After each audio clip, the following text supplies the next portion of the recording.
Welcome to పూరా local special story.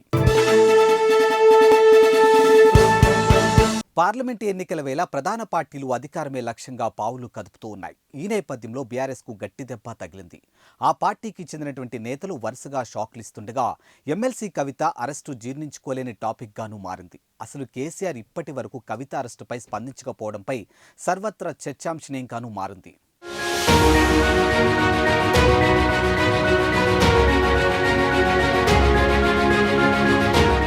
BRS అధినేత కేసీఆర్ కవిత arrest నాటి నుంచి నేటి వరకు స్పందించలేదు. కనీసం అరెస్టుపై కామెంట్ కూడా చేయలేదు.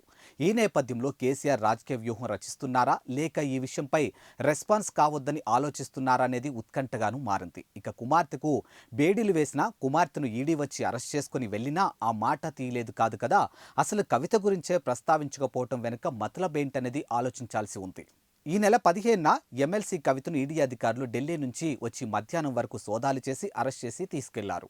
కవితకు కోర్టు 7 రోజులు రిమాండ్ కూడా విధించింది. గత 4 రోజులుగా ఈడీ అధికారులు విచారిస్తూ ఉన్నారు. కవిత అరెస్టు మొదలు ఇప్పటి వరకు కేటీఆర్, హరీష్ రావు తన వెన్నంటే ఉన్నారు. ఇక ఢిల్లీలో ఉండి న్యాయపరమైనటువంటి చర్యలు తీసుకునేందుకు అడ్వకేట్ను కలుస్తూ ఉన్నారు. ఇక ఈడీ కేసు నుంచి ఉపశమనం పొందేందుకు పావులు కదుపుతూ ఉన్నారు.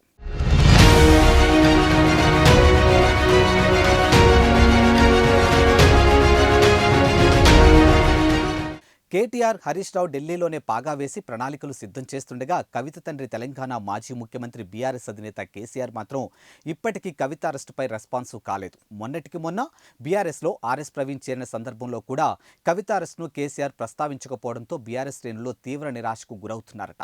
అధినేత కావాలనే సైలెంట్గా ఉన్నారా లేక ఇంకా ఏదైనా పొలిటికల్ స్కెచ్ ఉందా అనేది ఆసక్తిగాను మారింది.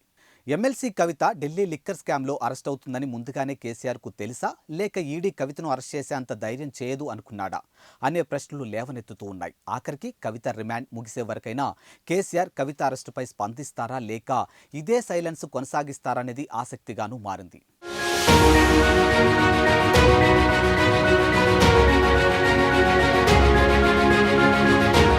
థ్యాంక్స్ ఫర్ వాచింగ్ పూరా local news, your choice for local voice.